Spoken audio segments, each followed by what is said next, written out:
Shalom semuanya. Shalom, shalom. Papi Daniel. Ya, sudah siap dari tadi. Shalom, ayo kita mulai. Shalom. Halo. Ya. Ini tadi Bu Agatha masuk. Oh, paling rajin Bu Agatha.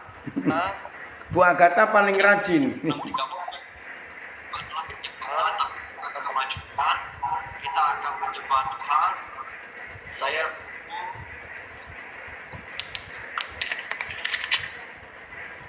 Nggak jelas suaranya. Halo. Shalom. kita sungguh-sungguh selain menerima firman Tuhan, kita menyembah Tuhan. Kita nikmati hadirat Tuhan. Saya minta saudara, saya ambil semuanya. Nanti jam 6.50 atau jam 6.45 saya akan serahkan ke Papi Daniel untuk kita mempermaju waktunya, karena Papi Daniel nanti jam 7.50 akan live, mungkin akan jadi berkat di tempat lain lagi. Ya, di radio. Saya akan kembali lagi. Nak, boleh nggak Papi usul? Ya kalau bisa jam 6.40 lah. Ya. Ya. Nah, Papi usul kalau bisa jam 6.40 ya, mulai sharing. Siap Papi. 6.40 ya, terima kasih. Masuk.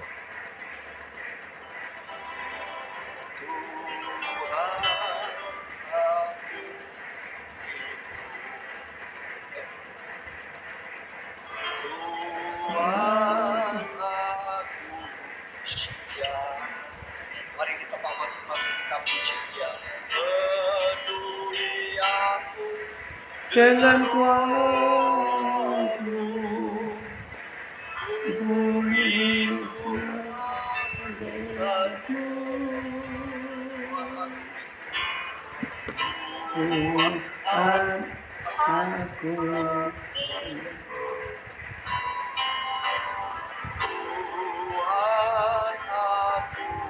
setia. Penuhi aku dengan kuatmu, perlindungan jasamu,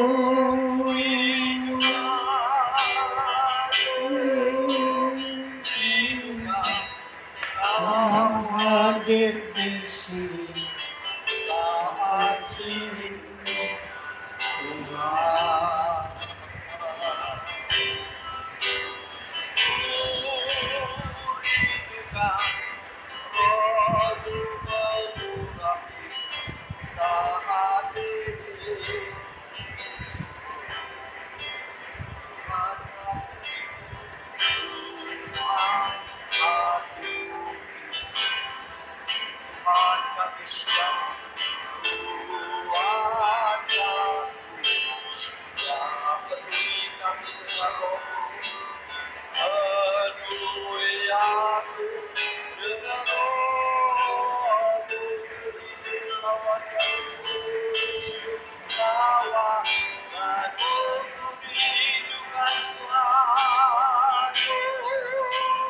Hidupkan kau hadir di sini saat ini, Tuhan. Hidupkan kamu mengurapi saat ini.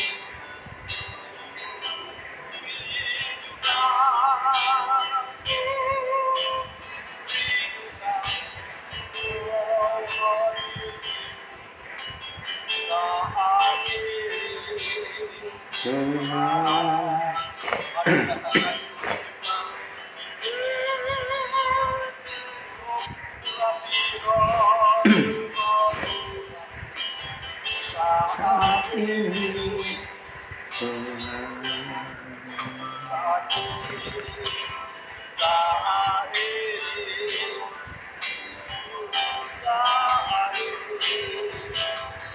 saat ini Yesus.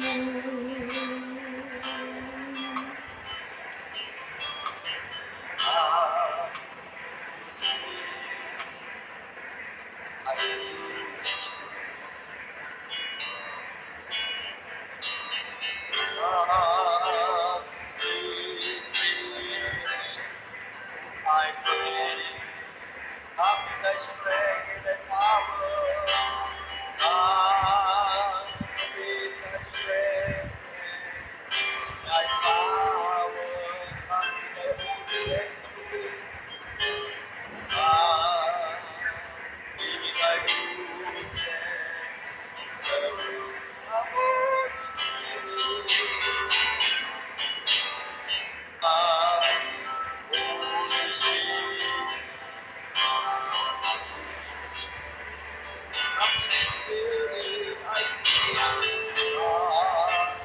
Sweet Spirit, I pray, have thy strength, thy strength, thy power,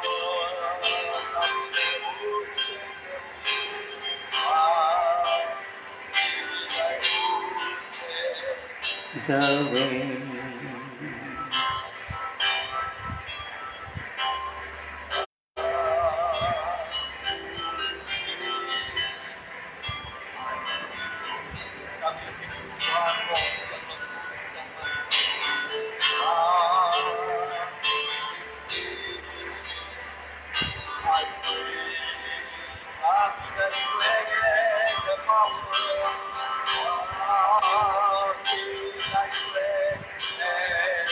Thy power.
Katakan Yesus jamah, Yesus jamah, segenap keluarga Tuhan, keluarga-Ku dapat damai dan damai di hatiku. Semua telah berubah dan aku tahu bersama ku jadi baru. Mari aku segerakan Yesus Jama segenap hidupku segenap hidupku Engkau yang beri damai Dan beri damai di hatiku.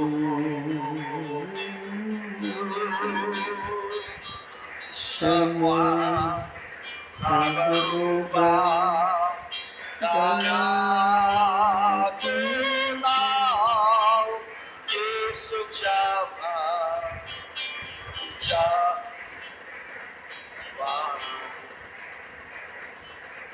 Yesus Jama ku jadi baru. Shiratakarara masih kami mau menyembahmu Bapa, Bapa yang baik, Bapa yang mulia, layak kau dipuja, layak kau disembah dan ditinggikan. Terpujilah kau Tuhan, Haleluya.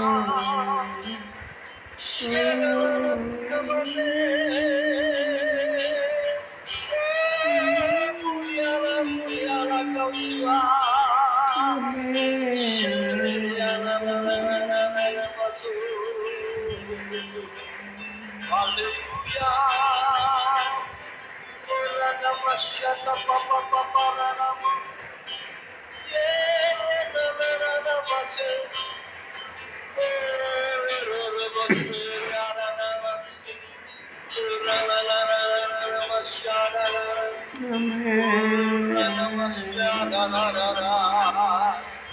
Haleluya.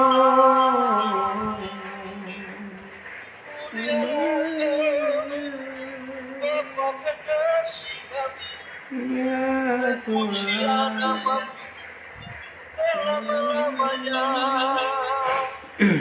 Kami sujud menyembah, kami sujud menyembah Tuhan yang layak dipuja.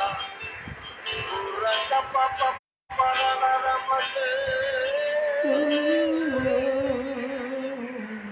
Syara papa para naramase.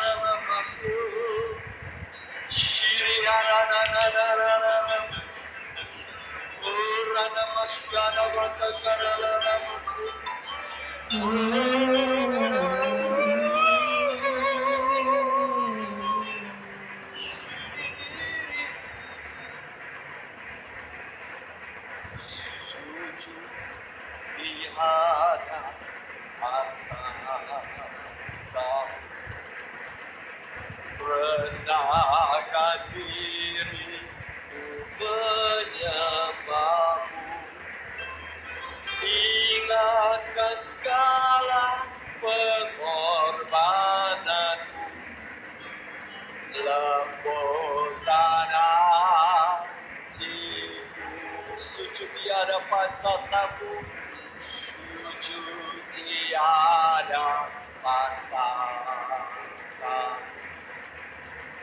Rendahkan diri menyembahmu, ingatkan segala pengorbananmu, lembutkan hatiku dengan apakah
Katakan jiwaku tenang, jiwaku tenang, bersamamu dalam naunganmu, dalam naunganmu. Rohmu yang hidup, Rohmu yang hidup,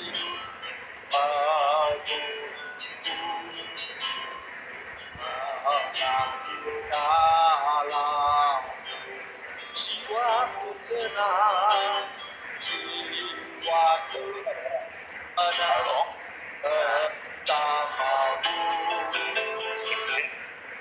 dalam naungan. Bukan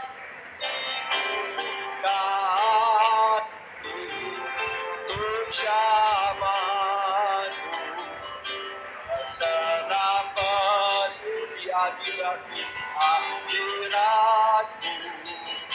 Kau ambil alih seluruhku, siapapun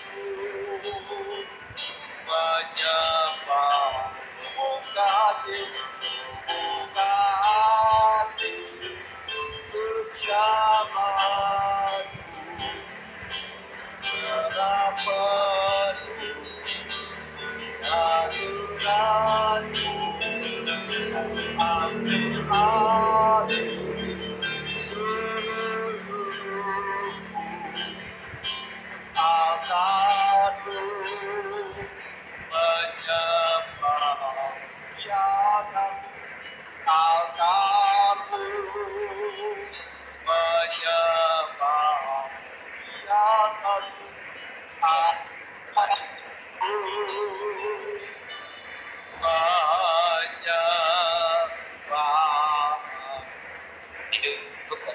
Terima kasih Bapa di surga. Apa yang Tugas Mu yang hidup biarlah penuhi kami, mengalir dalam setiap jiwa kami, karena hanya dengan Bapa kami tenang, karena Engkau Ayah yang baik, sangat baik, amat baik. Amin, amin. Terima kasih ya Bapa, kami sudah memuji menyembah Engkau. Kembali kami bersekutu, sekalipun lewat udara, sekalipun lewat suhu, tetapi kami bersekutu di dalam nama Yesus. Engkau hadir, hadiratmu hadir, dimanapun kami berada. Mari Bapa, Kau berbicara lewat hamba-Mu, lewat Papi Daniel, Tuhan urapi dia. Biarlah ada surga yang nyata dalam setiap keluarga kami. Terima kasih. Biarlah keadaan keluarga kami mencerminkan kerajaan Tuhan yang paling kecil yang ada di atas muka bumi. Karena berkat-Mu sebagaimana firman berkata dari kepala Harun turun ke jangkutnya sampai jubah sampai seluruh badan. Demikian Tuhan lewat kami, para suami-suami, para ayah-ayah, akan menarik sebuah Puji Tuhan. sebuah damai, ada sebuah suasana surga.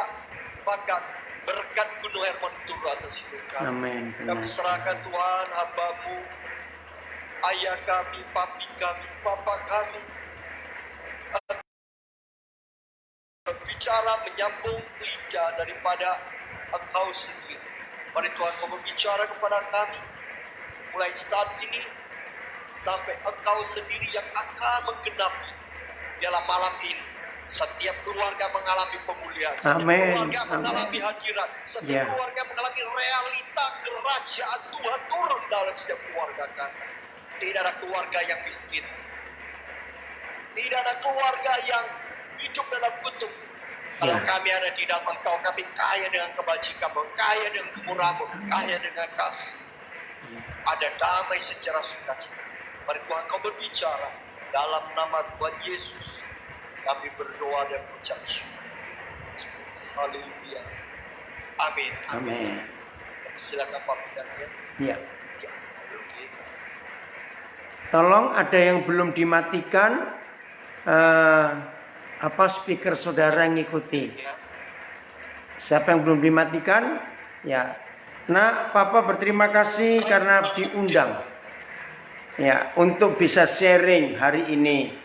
Dari Bahtera Surya Baru di Surabaya, kita boleh belajar bersama-sama.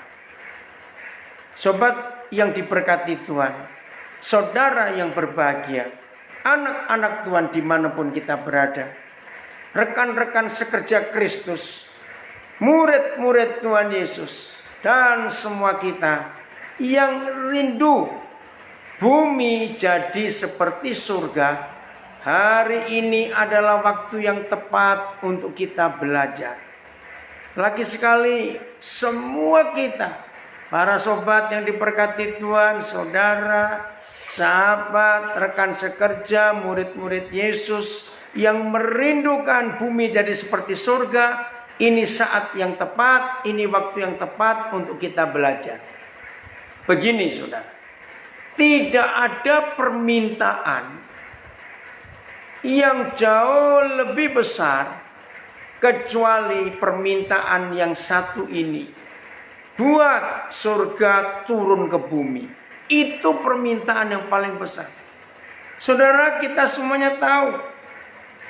Orang menyebut the great commandment, perintah agung, yaitu pergilah ke seluruh dunia, beritakan Injil itu, jadikan segala bangsa muridku. Sebetulnya intinya bukan kepada penginjilannya. Intinya bukan kepada bagaimana jiwa-jiwa kita selamatkan. Bukan. Intinya ya. Host, bisa yang Galaxy J6 ini di unmute ya. Intinya bukan supaya di bumi ini lebih banyak orang beragama Kristen dari perintah agung penginjilan. Bukan. Inti dari semua rencana Papa di surga untuk dunia ini adalah bumi harus jadi seperti surga. Kenapa? Ya memang itu kerinduan Papa dari dulu. Bumi jadi seperti surga. Karena cuma ada satu di antara dua. Kalau bumi tidak jadi seperti surga, maaf, dengan sendirinya bumi jadi seperti neraka. Perhatikan ini. Dan saya harus ngomong. Dan bagi yang belum percaya supaya saudara tahu. Iblis sudah berhasil. Saya katakan. Iblis sudah berhasil membuat bumi jadi seperti neraka. Saya percaya tidak ada seorang pun yang tidak setuju. Ini terbukti baru sore tadi, saudara. Kira-kira setengah jam sebelum kita mulai untuk belajar bagaimana bumi jadi seperti surga, satu keluarga muda, anak masih kecil-kecil, mereka baru menikah belum 10 tahun. Ketangkap suaminya karena narkoba. Istrinya nangis-nangis tadi. Karena begitu ditangkap, inilah kejahatan Indonesia ini. Narkoba sudah bukan jadi bahan yang bahaya, tapi jadi bisnis. Bayangkan di kantor polisi itu, maaf ya, ini bukan rahasia lagi. Mereka diminta untuk bayar 3 miliar, supaya suami ini, papa ini gak ditahan. Betapa sedihnya. Oke, kita nggak bahas masalah itu. Tapi inilah bukti. Bumi sudah jadi seperti neraka. Ingat berapa minggu yang lalu di Bandung dan di Bekasi ketangkap ayah tiri membunuh anak tirinya. Yang di Bandung dimasukkan ke dalam tandon air di lantai 3 karena anak ini melawan bapak tirinya. Ditanya baik-baik, mama kemana? Ya namanya bapak anak tiri mungkin gak dapat sayang. Jawabannya kasar, anak umur 5 tahun. Bapak tirinya emosi, dipegang, dinaikkan lantai 3, dimasukkan ke dalam tandon. Kejam sekali. Lalu yang di Bekasi, bayi 8 bulan, anak tiri. Ibu kandungnya lagi bekerja karena rewel, nangis terus. Anak ini disiksa pakai pemukul aluminium. Bayangkan, dia mati anak 8 bulan. Dan belum lagi cerita-cerita yang lain. Bagaimana neraka sudah ada di bumi ini. Terima kasih tadi anak saya Pak Gembala Weslego mengatakan, hanya lewat keluarga bumi ini jadi seperti surga. Betul. Karena keluarga ini lembaga terkecil, institusi terkecil yang papa bentuk. Sebelum ada lembaga apa saja di bumi, maka lembaga pertama adalah lembaga pernikahan. Ditetapkan untuk mewakili surga di bumi ini. Terima kasih Pak Weslego. Betul, Papa kagum. Gereja memilih tema ini. Biarlah surga itu turun ke bumi. Ya, oke, kita semua tahu prinsip itu. Mari sekarang kita belajar bagaimana caranya. Mulai dengan Kejadian 2 ayat 8. Surga itu sudah tertulis di Kejadian 2 ayat 8. Ya, mari kita baca. Ini luar biasa. Ya, Kejadian 2 ayat 8. Selanjutnya Yahweh Tuhan membuat taman di Eden di sebelah timur. Disitulah ditempatkannya manusia yang dibentuknya itu. Wah, ini luar biasa. Ya, jadi begini saudara, sejak awal keluarga dibentuk oleh Tuhan. Saya ulangi, sejak awal keluarga dibentuk oleh Tuhan. Ted, senang Papa gabung, kamu gabung Ted, hebat. Maka konsep keluarga bagi Papa di surga itu adalah bumi di surga di bumi. Ya, Pak Petrus Prianto, ini rekan saya pelayanan, ada di Kalimantan Timur. Shalom Pak Petrus Prianto. Ya. Ya, dari tahun 72 kami sama-sama pelayanan ini. Nah, jadi di Taman Eden ini Kejadian 2 ayat 8. Konsep surga itu sudah ada di benak Bapa kita di surga. Maka itu hal kerajaan surga nyata di bumi itu bukan hal baru. Sudah lama sekali sejak awal manusia dibentuk. Yaitu harus tinggal di dalam suasana taman. Tolong catat mulai hari ini. Jadi surga di bumi atau bumi jadi seperti surga. Itu bayangkan semua keluarga di bumi hidup dalam suasana taman. Tolong catat kalimat ini. Ayo, saya minta masing-masing mengeluarkan pendapatnya. Kalau kita mendengar kata taman, ya perhatikan, kalau kita mendengar kata taman, pasti yang muncul itu hal-hal yang indah, hal-hal yang menyenangkan, hal-hal yang segar, hal-hal yang berbau harum, hal-hal yang pokoknya menyenangkan. Tiap kali kita mendengar kata taman. Nah saudara, inilah ide Papa di surga. Sejak awal manusia diciptakan lalu dinikahkan oleh Tuhan, maka Tuhan menginginkan semua keluarga hidup dalam suasana taman. Tolong catat itu. Nah sekarang saudara, anak-anak kita, semua anak-anak di dunia ini lahir dan dibesarkan dalam suasana taman. Bukankah itu surga? Maka itu saya ulangi lagi, Papa di surga, maaf ya jangan tersinggung.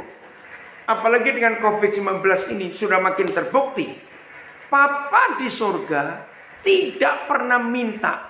Maka itu di seluruh Alkitab, tidak, khususnya perjanjian baru, satu pun ayat di perjanjian baru yang menulis Tuhan pengen gedung gereja yang megah. Tidak ada sama sekali.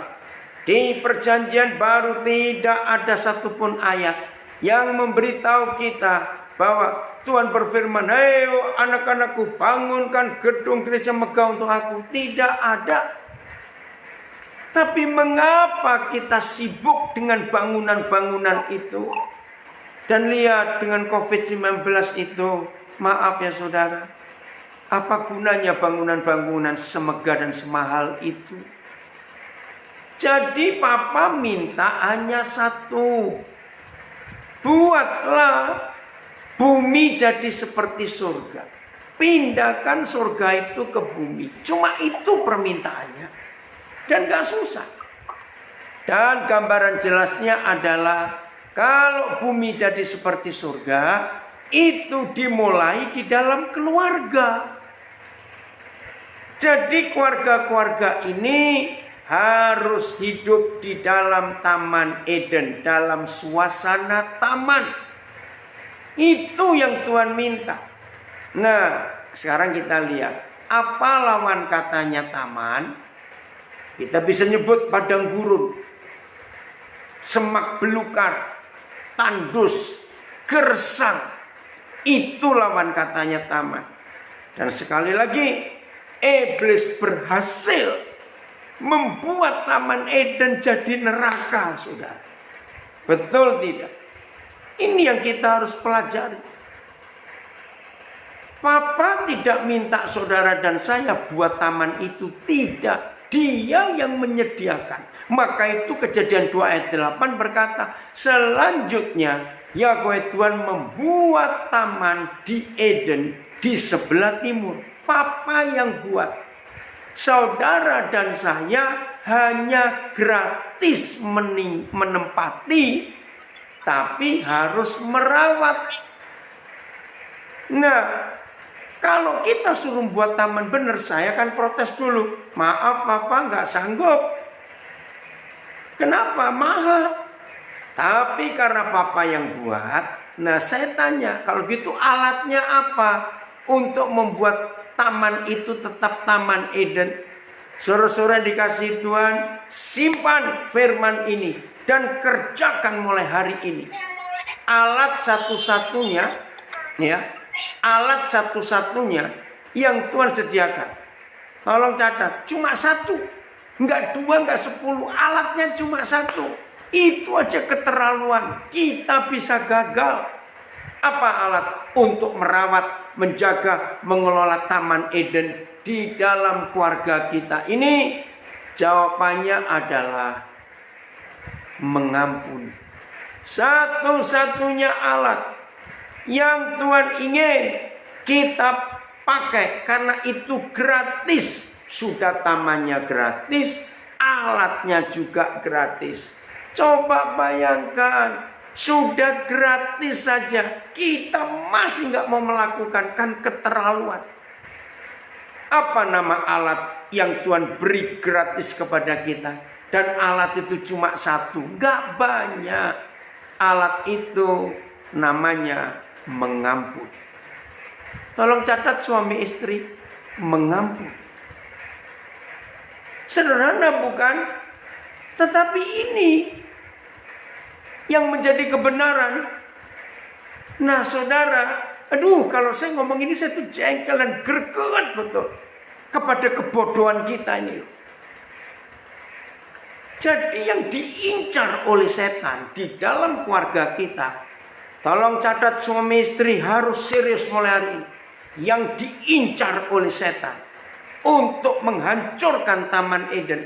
Nah, untuk memudahkan saya pakai istilah Jawa, jangan tersinggung. Yang diincar oleh setan untuk merubah Taman Eden jadi Taman Edan, itulah neraka. Setan cuma mengincar satu-satunya alat itu, yaitu pengampunan. Begitu suami istri kecuri alat pengampunan ini, detik berikut neraka terjadi di keluarga kita. Tidak mengampuni. Perhatikan ini. Sederhana bukan? Maafkan saya, tapi walaupun saudara bukan Chinese, saya Chinese tapi nggak ngerti huruf Mandarin. Tapi ketika ada seorang guru bahasa Mandarin di Sydney, saya menjelaskan bahwa Tuhan itu menginginkan keluarga itu tinggal di Taman Eden. Saudara, tiba-tiba saya nggak kenal orang ini. Dia berdiri, angkat tangan, interupsi. Wih, semuanya orang kaget. Dipikir mau apa? Tapi dia minta maaf, minta maaf. Maaf, saya mengganggu. Tapi saya nggak tahan. Hati saya bergorak ketika Pak Pendeta Daniel menguraikan Kejadian 2 ayat 8. Saya ini guru Mandarin. Ya, karena dia minta, ya saya izinkan. Walaupun saya tanda tanya, ini orang mau ngomong apa? Tapi setelah dia jelaskan singkat, saya menangis.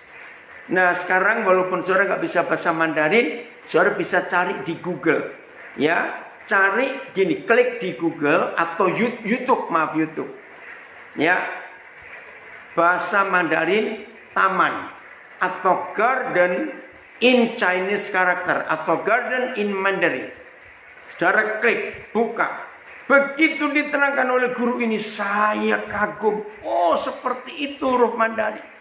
Dalam bahasa Mandarin, taman atau garden itu yue. Nah caranya nulis, dari kiri tarik garis ke atas, kira-kira saja.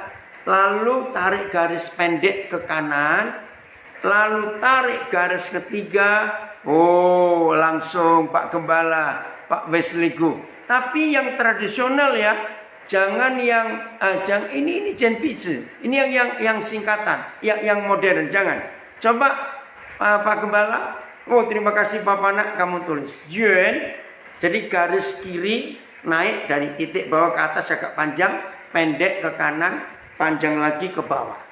Oke, ini cara nulisnya. Jadi 3 garis jadi 1. Di tengahnya coba Nak tampilkan lagi, Papa ingin tahu itu yang mana duluan. Ya, tampilkan huruf Mandarin. Cari saudara di YouTube cara menuliskannya luar biasa. Ada Wesley? Coba keluarkan lagi tadi tulisannya, Papa mau ngelihat. Yuan, ya, taman. Nah, saya lupa ini yang mana ini ya. Kalau tidak salah, ya, di paling atas di dalam 3 kotak tadi itu ada tulisan, aduh kecil bener, Bapak nggak lihat. Ya, saya nggak tahu. Ada tulisan 2 orang. Ya, ren, 1 besar, 1 kecil. Lalu ada mulut. Lalu ada tanah. Nah, di dalam 3 garis tadi ada 2 orang, ada mulut, ada tanah. Ya, saya nggak tahu yang mana duluan, maaf. Ya, yang lihat Google pasti tahu. Nah begitu 2 orang mulut dan tanah ditulis, baru dari kanan, ya, garis yang kedua tadi ditarik ke kiri. Maka taman itu tertutup dalam 4 pagar. Yang ada 2 orang itulah suami istri. Ada 2 mulut itulah untuk komunikasi. Dan ada tanah untuk mengolah tanah jadi makanan. Yang dimakan lewat mulut itu. Saudara, maka orang yang hadir di situ tepuk tangan.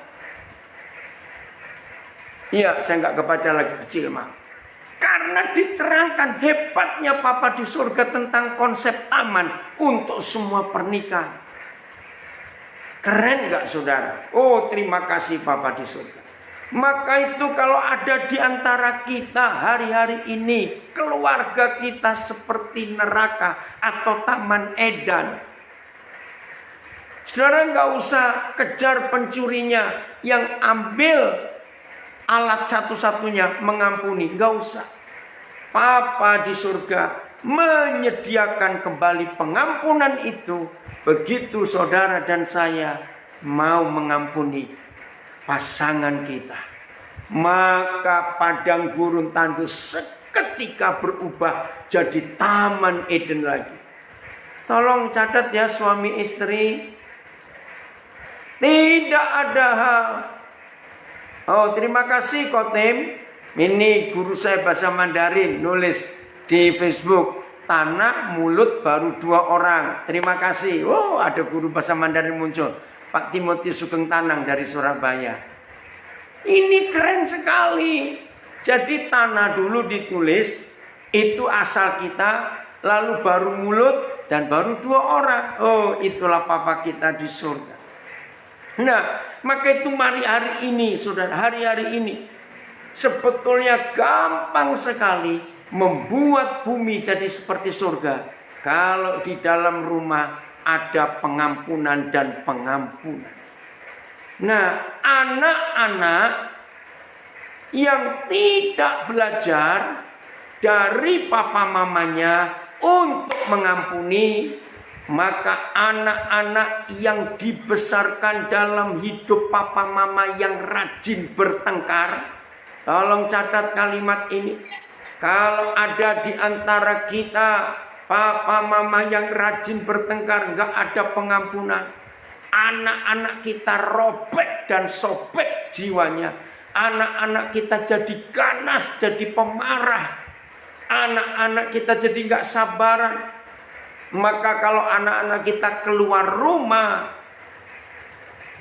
anak-anak kita akan jadi pemarah dan membawa neraka juga. Ini yang kita harus ubah. Maka itu saudara-saudara sederhana. Mengampuni, mengampuni, mengampuni. Jadi tolong catat. Yang paling dibenci oleh iblis dalam keluarga kita bukan family altar. Tidak. Bukan doa keluarga. Tidak. Yang dibenci oleh iblis dalam keluarga kita adalah kalau iblis tahu mungkin suami istri papa mama dan anak-anak murah pengampunan, itu yang dibenci oleh iblis. Maka itu ayo hari ini kita melihat itu. Mungkin ada yang tanya, bagaimana caranya bisa mengampuni? Nah, sudahlah, hal itu anggap aja kecil. Begini cara kita. Oh, internetnya kurang bagus di Papua. Aduh, minta maaf ini. Tuhan, tolong Tuhan, supaya sinyal ini bagus karena kami mau belajar firman Tuhan. Ya, tapi bersyukur direkam. Kiranya suara rekaman ini bisa masuk untuk recording dalam nama Yesus. Setan, kau jangan ganggu kami untuk belajar firman Tuhan dalam nama Yesus. Dalam nama Yesus. Tapi rekaman tetap jalan ya. Nah, suara tetap masuk tidak? Ya. Suara masuk. Masuk. Oh, suara masuk ya. Puji Tuhan. Jadi bisa dengar lewat rekamannya nanti. Boleh lanjut, Nak?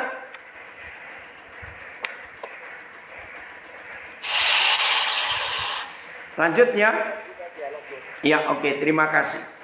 Jadi saya kembali lagi. Papa mama harus dan wajib saling mengampuni. Ini ada anak saya yang tanya, bagaimana kalau berkali-kali kita belum mendapat pengampunan dari orang itu? Kita tidak perlu menerima balik pengampunan. Yang penting kita mengampuni.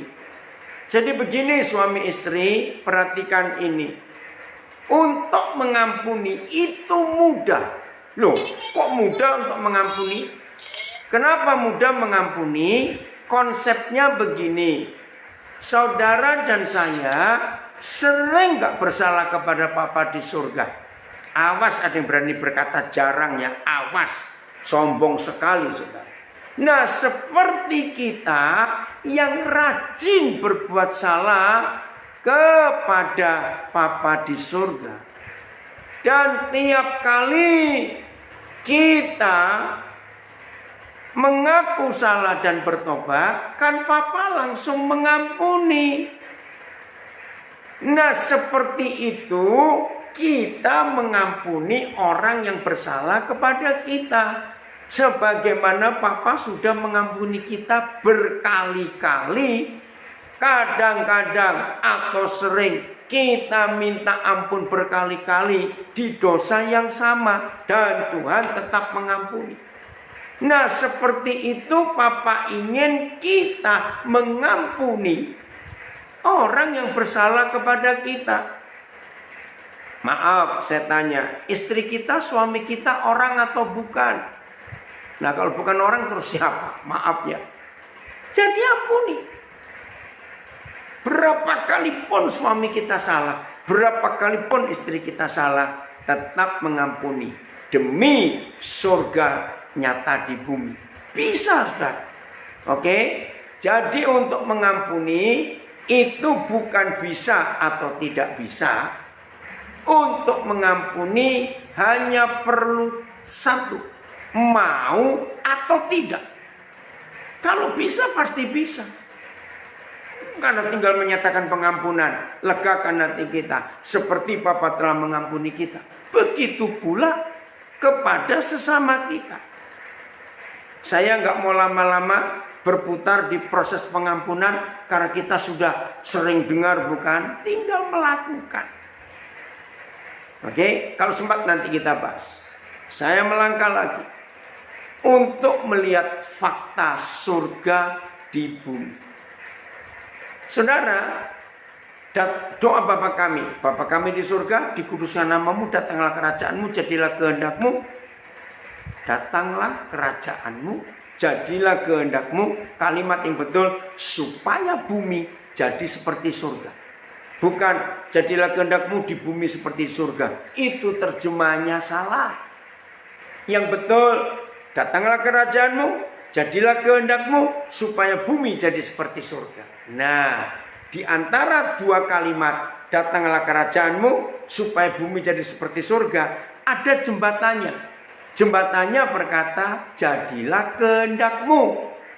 Ayo suami istri jujur, 100% pertengkaran kita suami istri selalu masing-masing ngotot, turuti keinginanku, jadilah kehendakku, bukan kehendakmu. Ketika suami istri menghapus kalimat penting di antara dua kalimat, datanglah kerajaanmu supaya bumi jadi seperti surga, kalimat pentingnya adalah jadilah kehendakmu. Nah, pertengkaran suami istri 100% penyebabnya karena kehendakku. Suami nuntut istrinya, kamu harus nuruti kemauanku. Yang satu pun gak mau dituntut, enak saja. Kamu pun harus nuruti keinginanku. Nah, ketika suami istri tidak menaklukkan diri kepada kehendak Papa di surga, maka neraka ada di keluarga itu. Ayo suami istri jujur, kapan terakhir kali saudara bertengkar Awas kalau jawab sudah lupa saking seringnya. Awas kamu.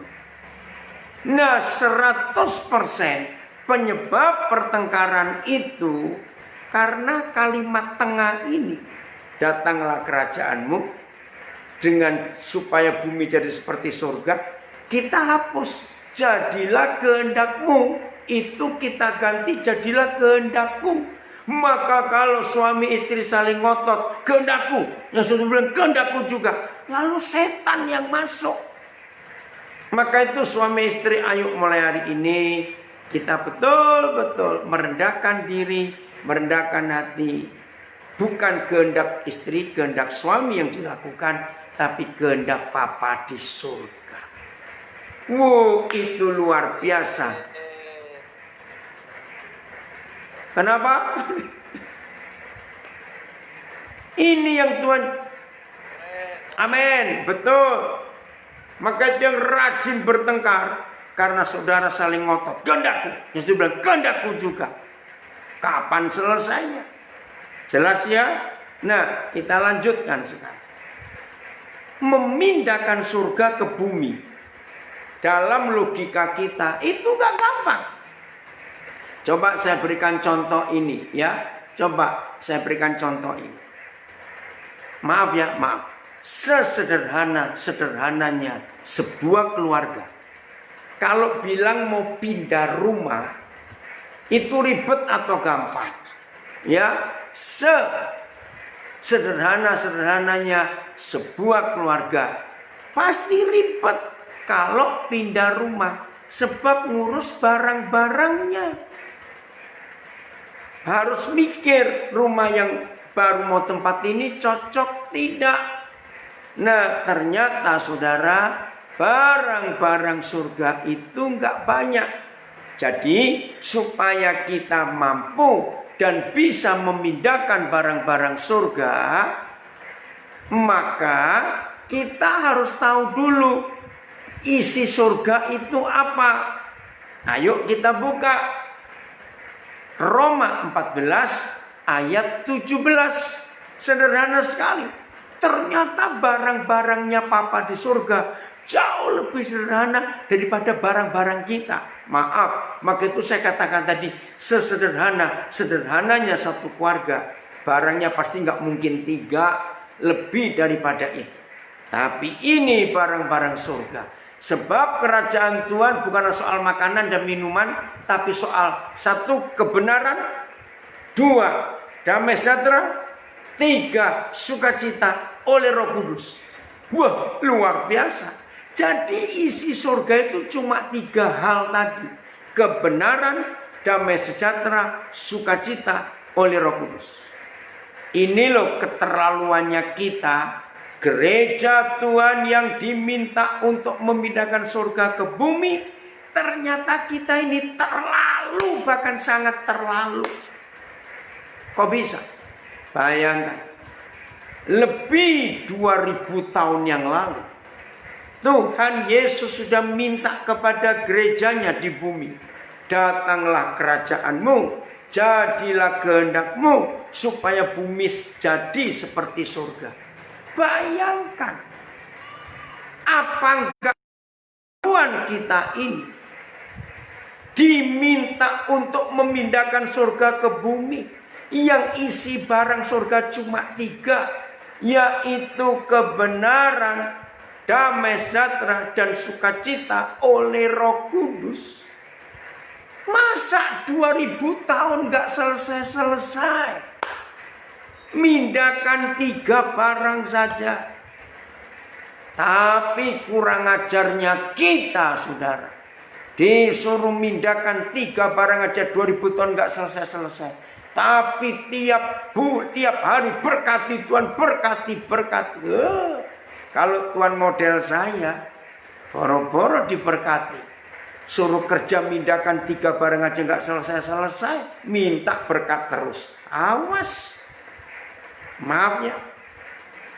Maka itu saudara, ketika di dalam rumah tidak ada pengampunan, maka neraka ada di bumi. Kalau ada pengampunan, maka surga yang turun ke bumi. Sederhana sekali. Oke.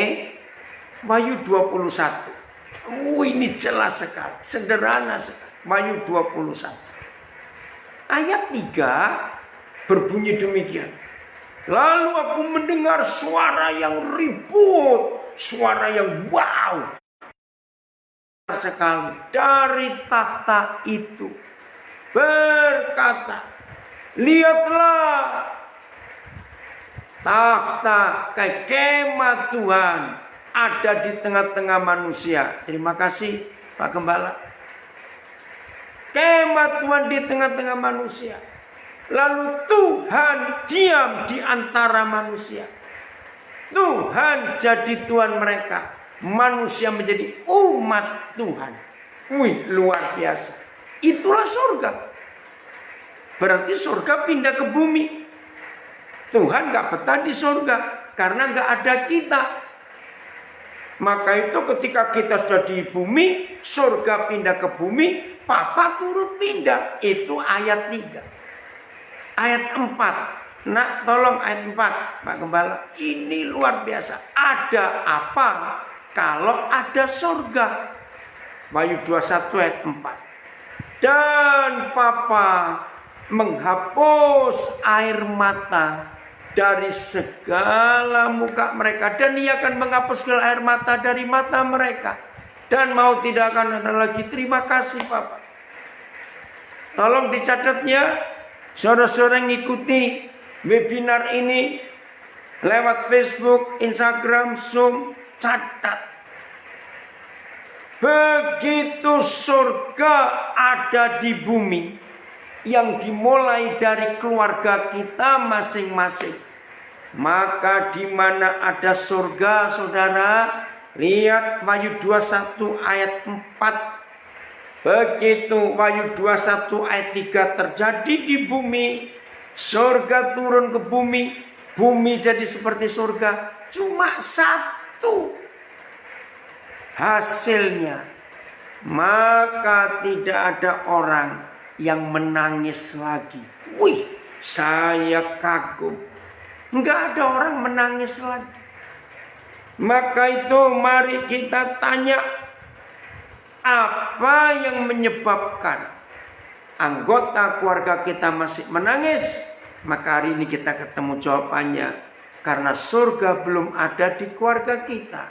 Yang ada adalah neraka. Maka itu anak-anak nangis, istri nangis, suami nangis. Firman Tuhan yang hidup, Ia akan menghapus semua air mata. Tidak ada lagi maut, duka cita, tangisan ataupun kesakitan. Semuanya telah lenyap untuk selama-lamanya. Amin. Ini karena surga ada di keluarga, surga ada di bumi. Jadi kalau masing-masing keluarga mampu memindahkan surga ke keluarga di dunia ini dengan cara tadi, jadilah kehendakmu, maka tidak ada anggota keluarga yang menangis lagi.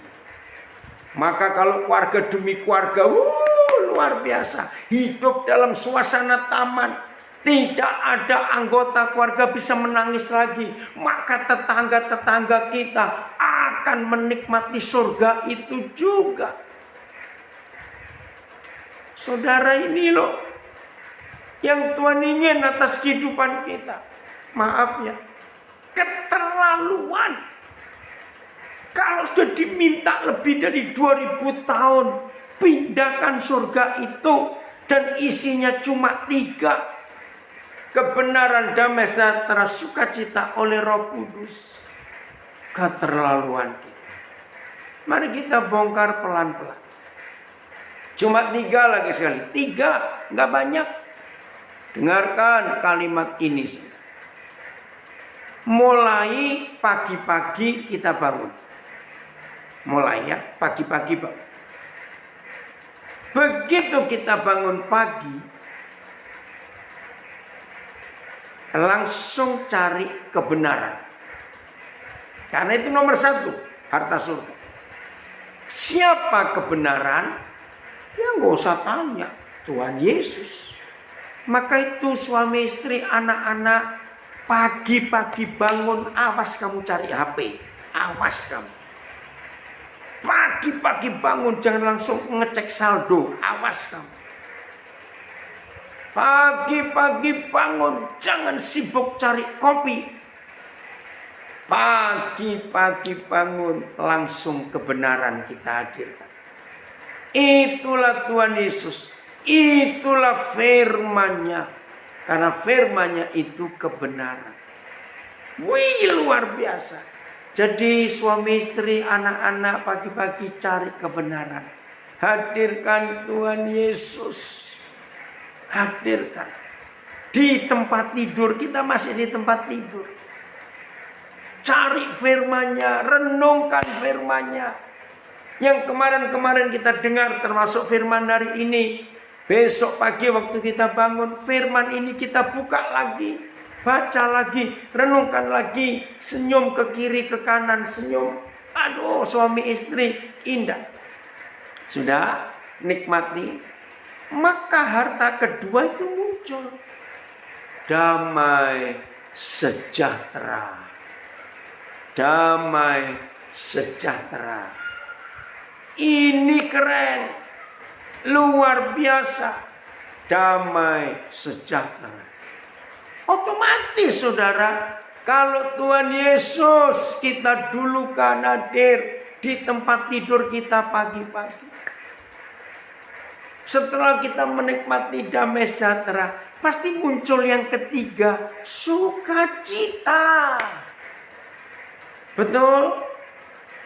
Bayangkan kalau pagi-pagi, baik yang single yang belum menikah, pagi-pagi saudara bangun, gak cari HP, gak ngitung, gak ngecek saldo, gak cari kopi, maaf. Tapi langsung kebenaran hadir, damai sejahtera menguasai sukacita hidup kita. Maka kita keluar kamar, yang kita bawa itu suasana surga. Keluar kamar, kita mandi, sarapan, semuanya. Lalu masing-masing kita ke tugas tanggung jawab, ke sekolah, ke kuliah, ke kantor, kerja. Pokoknya meninggalkan rumah. Kan kebawa itu suasana surga. Maka hari itu kita ketemu siapa saja. Oh, surga. Cuma 3. Kebenaran, damai sejahtera, sukacita. Tapi lagi sekali, si kunyuk bajingan itu pagi-pagi mereka ganggu. Bukan kebenaran, cari salahnya orang. Ingat salahnya suami kemarin, ingat salahnya istri. Langsung neraka. Kita nggak cari damai, pagi-pagi bangun cari masalah dan buat masalah. Karena ngungkit dulu kemarin, nah udah bubar. Kalau sudah damai kebenaran dicuri, damai sejahtera nggak ada, otomatis nggak ada sukacita. Ada yang protes, mengampuni orang yang satu tempat tidur dengan kita memang nggak mudah, tapi itu sebuah sudah keharusan. Sebagai 2 orang yang katanya pengikut Kristus, amin. Harus, nggak ada pilihan lain. Begitu damai sejahtera dicuri, nggak ada sukacita. Saudara, begitu kita keluar kamar, neraka yang kita bawa sepanjang hari itu. Dan biasanya kalau sehari itu ribut, besok belum tentu langsung damai. Karena kita masih gengsi. Maka itu saudara, belajar firman Tuhan ini luar biasa. Tempat tidur. Maka itu mulai dengan tempat tidur. Ibrani 13 ayat 4. Itu pusatnya tahta raja segala raja. Saya ulangi, Ibrani 13 ayat 4. Tolong yang belum tahu silakan buka. Supaya waktunya hemat. Satu-satunya tempat yang tertulis di Alkitab, satu-satunya tempat saudara, dari Kejadian sampai Wahyu, satu-satunya tempat yang tercatat di kitab suci kita, yang Tuhan pesan jangan kau najiskan, jangan kau kotori, jangan kau cemarkan, jangan engkau rusak. satu-satunya tempat dari Kejadian sampai Wahyu yang Tuhan minta dikuduskan, disucikan. Ternyata tempat tidur suami istri. Ini kan luar biasa. Hah? Nah, kalau tempat tidur, ini saya bacakan, ini anak saya kamu dari negara ya. Hormatilah pernikahan serta janji-janjinya. Dan hendaklah saudara murni. Wih, keren. Sebab Tuhan pasti akan menghukum orang yang tidak bermoral atau yang berzina. Dalam bahasa Inggris, your marriage bed, tempat tidur pernikahanmu. Ini yang luar biasa. Jadi kalau satu-satunya tempat di dunia ini yang maha kudus, maha besar, raja segala raja minta dikuduskan, itu tempat tidur pernikahan kita, berarti satu-satunya takhta raja segala raja itu ada di tempat tidur suami istri.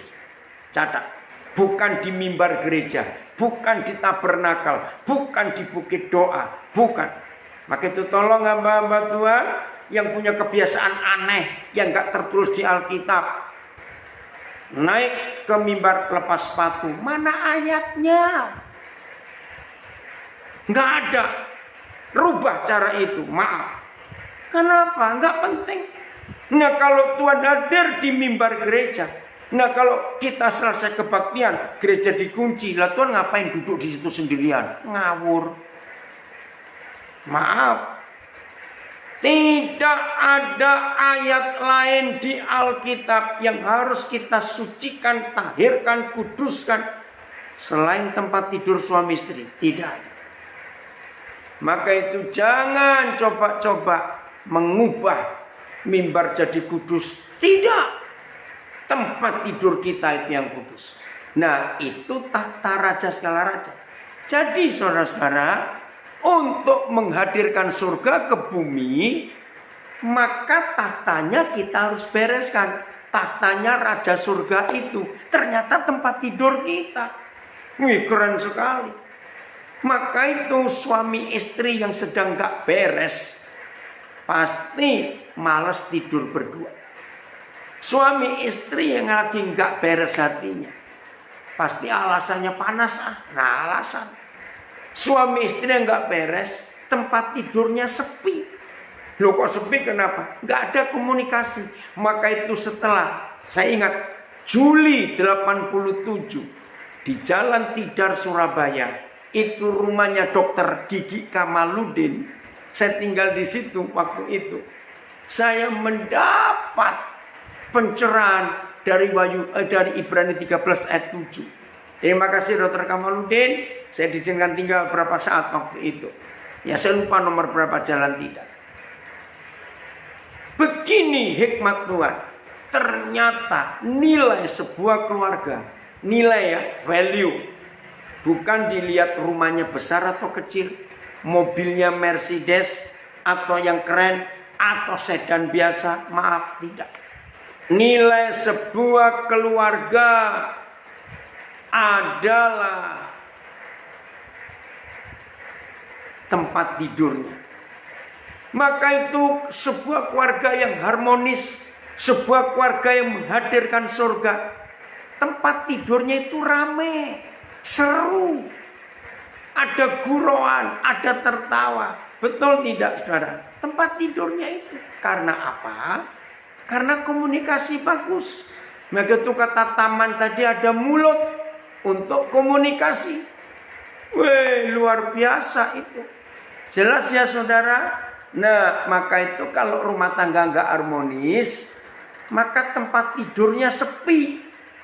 Loh, kenapa sepi? Habis ngomong panjang ribut, ngomong pendek ribut, lebih baik nggak ngomong. Betul tidak? Maka itu, ayo mulai hari ini saudara dan saya belajar betul menjaga komunikasi dalam hidup pernikahan kita. Maka itu cek dalam seminggu terakhir tempat tidur kita bagaimana suasana. Orang Sunda dan Pejing akan dihakimi Tuhan. Begini penjelasannya. Maaf ya. Kalau suami istri lagi nggak beres hubungannya berdua, maaf. Bisa tidak waktu kita di tempat tidur karena nggak beres hubungannya, terus mikir mantan pacar, mikir seseorang yang pernah kita lihat, ih cakep, ih cantik. Maaf.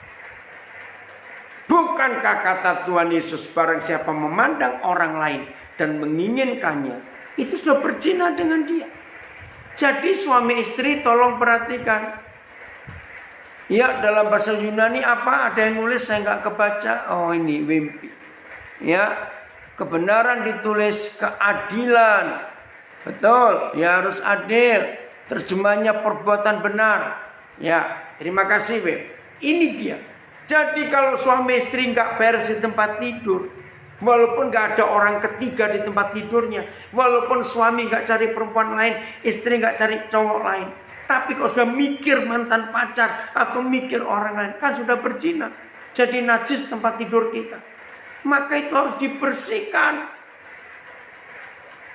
Hati ini beres supaya komunikasi bagus, sehingga kita bisa enak dalam bersekutu, cerita, guyok, bergurau. Aduh, luar biasa. Nah, nilai sebuah keluarga yang nilainya uang, nilainya itu uang, maka di tempat tidur dua orang ini gak sampai kehabisan waktu ngomongin duit melulu, uang melulu. Nah, keluarga itu mata duitan. Begitu saja. Ayo saudara, kita ingat, bereskan itu. Nah, kembali tempat tidur. Lucu, tapi ini fakta. Kalau saudara baca, ya ini satu kali saya minta begini, Papa, tolong saya ayat saja untuk ngecek apakah pernikahan saya ini masih aman atau tidak. Karena saya ini manusia juga, punya kesalahan, bisa jatuh dalam dosa. Saya nggak mau minta banyak-banyak ayat, satu ayat, supaya ngeceknya gampang. Dan kalau saya tahu ayat itu, saya akan nolong banyak orang. Tuhan berikan ayat ini, Kejadian 2 ayat 23. Saya bingung pertama. Ayo mulai hari ini suami istri pakai ayat ini untuk ngecek rumah tangga kita masih ada surga atau tidak. Ayat 23 Kejadian 2. Begini. Lalu berkatalah Adam itu, inilah dia, tulang dari tulangku, inilah dia. Saudara, ini menarik, jadi surprise. Maka itu kalau baca jangan bilang, inilah dia, nggak enak. Inilah dia, itu surprise. Wow, begitu. Nah, kapan Adam ngomong ini kepada istrinya? Kalau saudara baca ayat 21, Yahweh Tuhan membuat Adam tidur nyenyak. Perhatikan kata tidur nyenyak. Kembali masalah tidur, berarti ada tempat tidur. Keren ya? Nah, suami istri, terima kasih nak. Gembala ini luar biasa, langsung keluar ayat. Perhatikan kata nyenyak. Enggak cuma tidur, itu penting. Jadi tidurnya les betul, kualitinya bagus. Begitu ada melek, langsung lihat istrinya. Nah, pertanyaan saya, ini caranya ngecek. Jadi mulai besok pagi, istri-istri bangun agak telat sedikit, suami bangun duluan. Ayo jujur suami-suami, begitu besok kita bangun, gitu misalnya. Terus kita noleh ke sebelah, ke samping, istri kita masih tidur, jujur. Apa reaksi kita pertama kali melihat istri kita masih tidur? Saya pernah tanya, Papa, kenapa sih mesti di tempat tidur? Itu tadi Ibrani 13 ayat 4. Begini jawaban Roh Kudus. Karena masih asli Daniel. Wih, betul. Semua kita yang baru bangun tidur itu kan masih asli. Semuanya. Termasuk baunya juga. Dengar ini. Nah, suami-suami besok kita cek pernikahan kita masih aman atau tidak. Kalau suami begitu bangun pagi melihat istrinya sudah belum bangun, terus seperti ada, inilah dia, tulang dari tulangku. Ini luar biasa. Berarti rumah tangga kita masih surga. Tapi awas kalau suami bangun duluan melihat istri masih tidur, cool, nggak ada reaksi, cuma gitu saja. Awas. Apalagi kalau suami bangun melihat istri tidur terus membandingkan istri temannya, istri tetangganya. Jangan dandan dulu sebelum tidur, Wesley, capek. Awas rumah tangga kita sedang gak aman.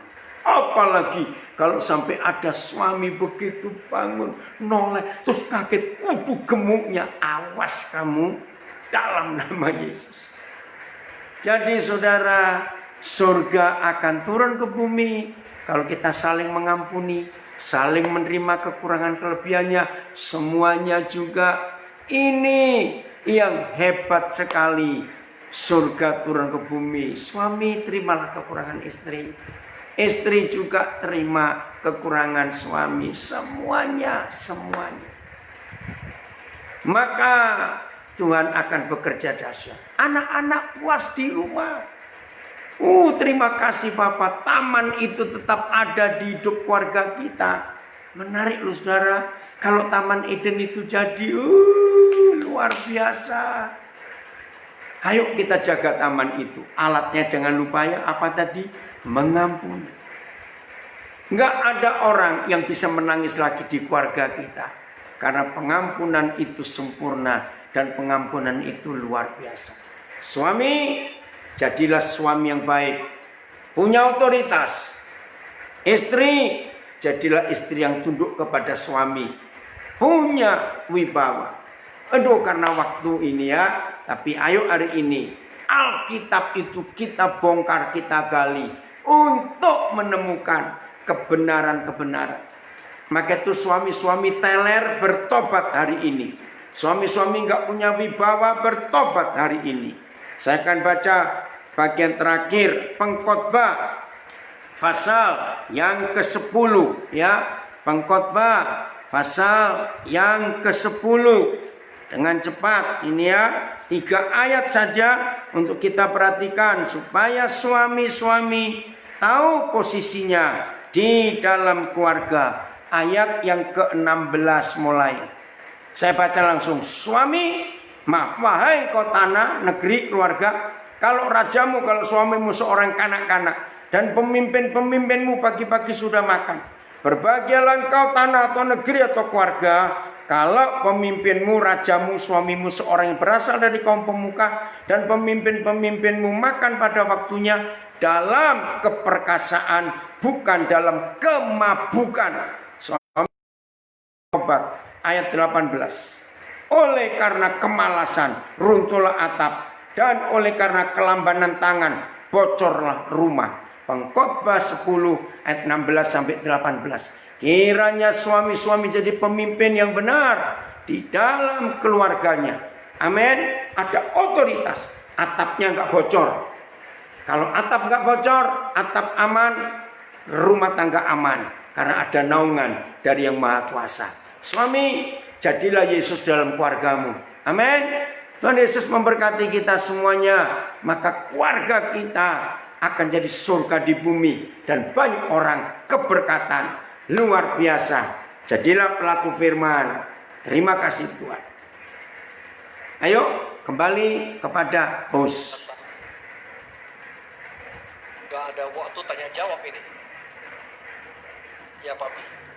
Ada nak? Boleh. Masih ada waktu dikit, boleh. Oh ya. Silakan saudara yang mau tanya bisa ajukan. Silakan yang mau tanya. Silakan. Yang mau tanya langsung unmute, yang tidak tanya tetap mute. Silakan. Itu ada, bisa dibaca. Oke, saya bacakan. Ntar ya. Koden, pertanyaan saya. Tunggu nak, tunggu. Ini masih IG-nya belum jalan. Ya, sebentar. Oke, silakan nak bacakan pertanyaannya. Koden, pertanyaan saya begini. Bagaimana kalau ada gap suami istri yang tidak sejiwa dan tidak seroh? Karena sifat suami istri bertolak belakang, tidak sejiwa, dan level rohani berbeda, tidak seroh. Suami sering ragu-ragu, pencemas, dan tidak tegas. Jadi sering saya harus tanya Roh Kudus dan mengambil keputusan. Membuat visi keluarga, menyampaikan firman Tuhan pada anak-anak, belum lagi memikirkan solusi untuk finansial keluarga. Kadang saya jadi lelah karena harus urus semua. Alasan suami karena dia gak mau ribut, jadi biarkan saya ambil keputusan. Tapi kalau saya gak mikirin atau mengambil keputusan, maka no decision. Jadi saya harus proaktif sekali dalam mengelola keluarga. Bagaimana ya Pak? Saya kira itu dulu, pertanyaan terlalu banyak. Ya oke.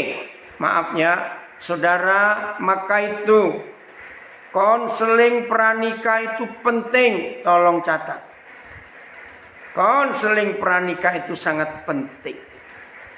Masalah-masalah dalam pernikahan tidak akan terjadi kalau konselingnya betul. Maka itu para gembala, perhatikan ini, harus konseling betul-betul.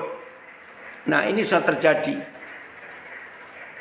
Kalau sudah terjadi, tolong kembalikan kepada gembala yang menikahkan saudara, supaya suami dinasehati. Yang ketiga, carilah komunitas. Ya saya ulangi, carilah komunitas yang membuat suami itu bisa nyaman di komunitasnya dan dia bisa dipengaruhi oleh komunitas pria, komunitas suami. Nah, yang keempat, tolong istri mulai ngerem. Ya, mulai ngerem. Lalu dorong suami untuk tahu firman Tuhan. Jadi jawaban semuanya ada pada Alkitab. Memang bahaya saudara, kalau suami nggak jadi imam dalam keluarga bahaya. Maka itu penting, sebelum menikah itu ada konseling yang tepat. 1 Timotius 2 ayat 8, Pak Gembala boleh tunjukkan di situ. 1 Timotius 2 ayat 8 itu dahsyat untuk peranan suami supaya surga tetap nyata di keluarga kita. Apa itu? Aku ingin supaya di mana-mana orang laki-laki berdoa dengan menadakan tangan yang suci, tanpa marah dan tanpa perselisihan. Wih, itu keren sekali. Maka itu pria-pria yang belum menikah, engkau sadar bahwa kamu nanti itu imam dalam keluargamu. Istri dan anak-anakmu sangat tergantung hidupmu, suami. Maka itu kita para suami harus sadar. Doa yang menadakan tangan itu hanya doa seorang imam. Nah, begitu imam ini berdoa dengan tangan yang suci, maka surga turun tangan. Dan contoh yang paling jelas adalah Keluaran 17. Kapan Israel menang dalam peperangan melawan Amalek? Ketika tangan Musa sebagai imam terangkat ke surga. Tapi Musa capek, kaget. Waktu Musa turunkan tangan, Israel kalah. Maka itu rumah tangga yang diserang oleh iblis, maka yang diserang nomor 1 adalah suaminya. Sebab iblis tahu pemegang otoritas dalam keluarga adalah suami. Begitu suami kehilangan otoritas, maka setan masuk menyerang anak-anak. Ini yang menakutkan, saudara. Maka itu para suami, ayo perhatikan tugas ini. Nah, tapi nggak sekedar menadakan tangan suami-suami, harus tanpa marah dan tanpa perselisihan. Nah, di sini peranan istri. Tolong ya para istri, jaga suami, jangan dibuat marah. Tapi suami istri yang galak, ya karena dia buat marah. Ya, kapan selesainya? Kalau kita saling menuduh, pokoknya jaga, jangan ada marah dan perselisihan dalam rumah tangga. Maka rumah tangga aman. Oke, lanjut. Pak Wesley, ada lagi nak? Oke. Masalahnya dikatakan suami saya lambat dan kurang berhikmat.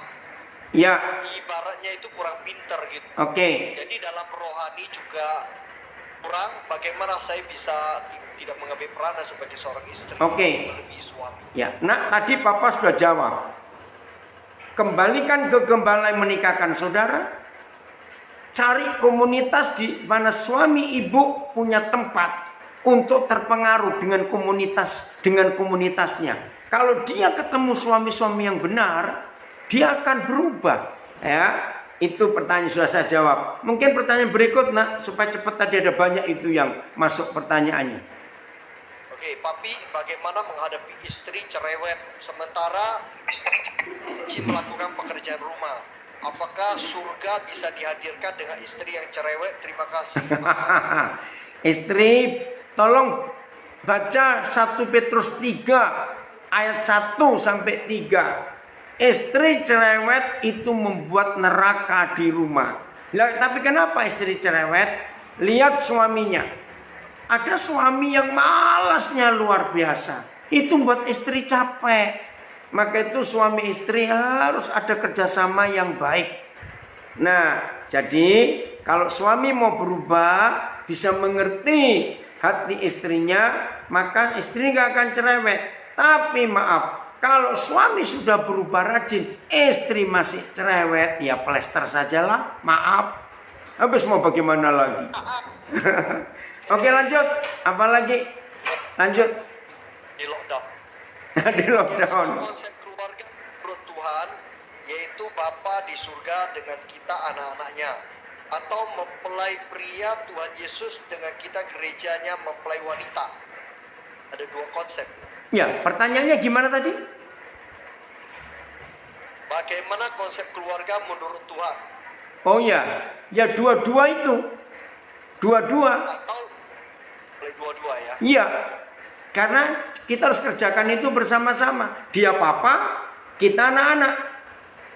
Tapi suatu saat, kalau kita ingin bersekutu dengan Yesus, dia mempelai laki-laki, kita mempelai perempuan. Nah, itu ayatnya Matius 6 ayat 6. Apabila kamu berdoa, masuklah kamarmu, pintu kuncinya. Nah, ini suami istri itu disatukan, maka menjadi mempelai perempuan Kristus. Tolong perhatikan ayat itu.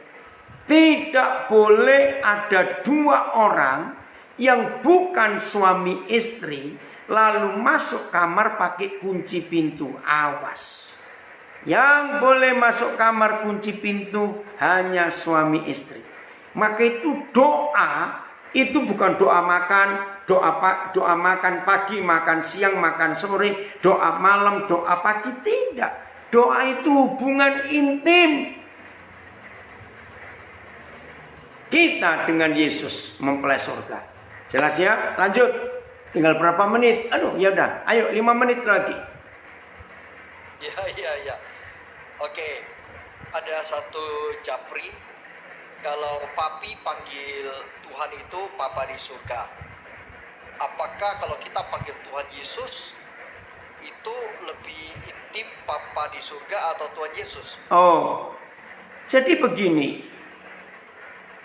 Papa, Putra, dan Roh Kudus itu fungsi. Saudara, kita manggil dia Papa karena memang kita perlu kasihnya. Kita perlu rasa aman, kita perlu pelukannya. Yesus itu firman, dan itu kekasih jiwa kita. Beda. Kita nggak bisa manggil Yesus itu Papa Yesus karena beda. Roh Kudus itu penghibur dan kuasa otoritas Tuhan. Jadi beda. Ya, jangan dicampur. Itu hanya sesuai keperluan kita. Contoh, sekarang kita sedang belajar firman. Jadi kita sedang memerlukan Yesus yang adalah firman. Mungkin sekarang di Amerika ada orang perlu papa hadir, maka dia hadir sebagai papa di sana. Di Australia sekarang ada gereja anak-anak Tuhan sedang perlu Roh Kudus, maka Roh Kudus hadir di sana. Itu perbedaannya. Oke, lanjut. Kalau ada orang berdoa Tuhan Yesus, menyapa Tuhan Yesus, ada yang kepada Yesus Hamasia. Nah, mereka tidak pernah menyebut Bapa di surga, agak jarang Bapa di surga.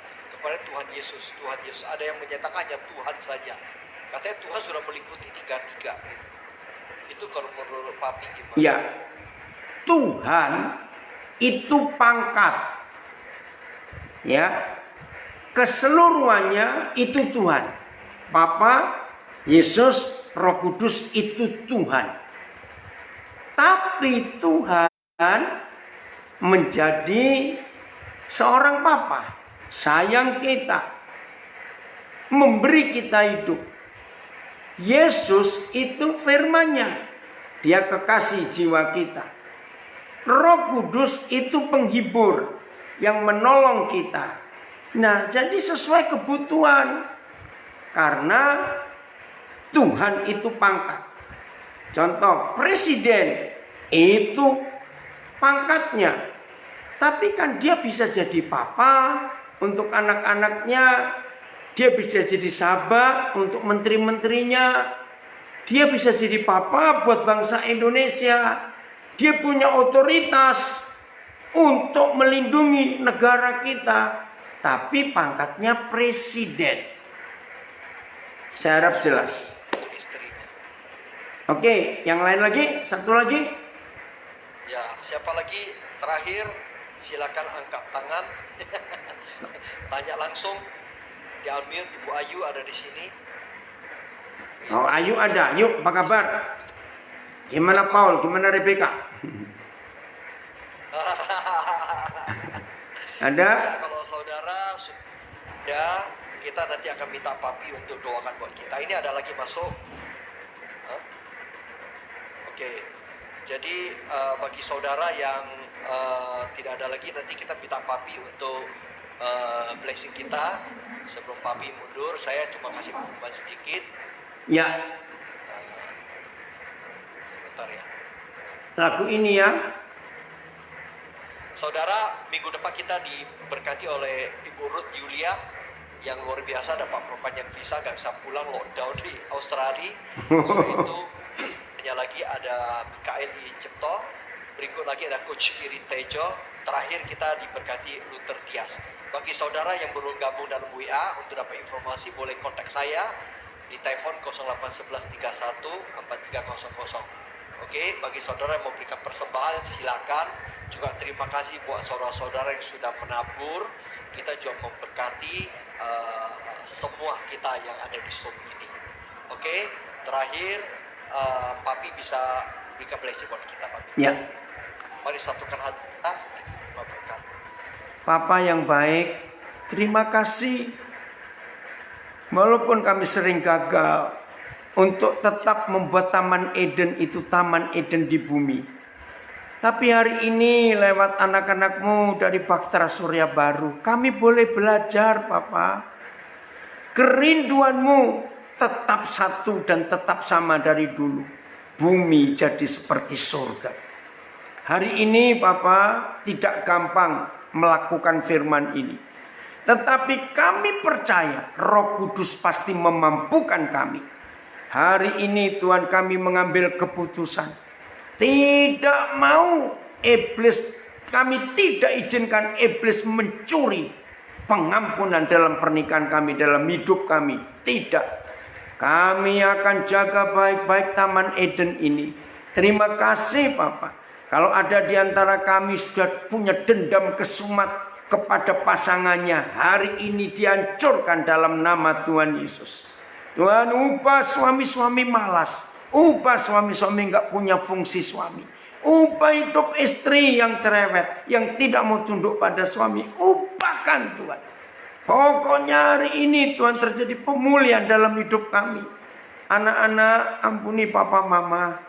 Gara-gara papa mama lukamu nggak sembuh-sembuh. Ampuni Tuhan kami. Sembuhkan anak-anak kami juga. Hari ini kami akan melihat surga di keluarga kami. Anak-anak kami bahagia. Apalagi di masa COVID-19 ini, ketika semua kegiatan di luar rumah sangat terbatas. Biarlah di rumah ada surga. Maka anak-anak kami betah bahagia semua kami. Terima kasih Bapak. Kalau ada surga berarti nggak ada air mata lagi. Terima kasih untuk itu. Kami bersyukur. Tuhan sungguh baik buat kami semuanya. Ini doa kami, ini ucapan syukur kami. Berkati Pak Wesley sekeluarga sebagai gembala. Tuhan dalam pelayanannya baik di Surabaya, di Manokwari, Tuhan memberkati mereka. Ini permohonan doa kami dalam nama Tuhan Yesus. Haleluya. Amin. Puji Tuhan. Luar biasa. Terima kasih untuk semuanya. Oke. Terima kasih Papi. Ya, Papi live dulu ya. Maaf, harus keluar dulu. Ya. Oke.